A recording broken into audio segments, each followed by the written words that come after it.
Uganda Clays over the last 3 years, turned the page.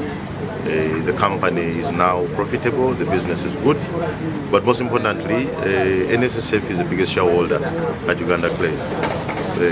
What I would look at it is NSSF more or less is the owner of Uganda Clays.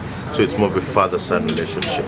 But most importantly is the initiative of taking care of schools, renovating schools, is one that Uganda Clays looks at very critically, because in the space of CSR, we also heavily involved in the space of education. So we believe that our contribution towards this run is something that we can do to give back to the community within Kampala. Our main reason for coming on board as ACPAU is to ensure that we support quality education, because as part of our mandate, we are creating sustainability for our markets.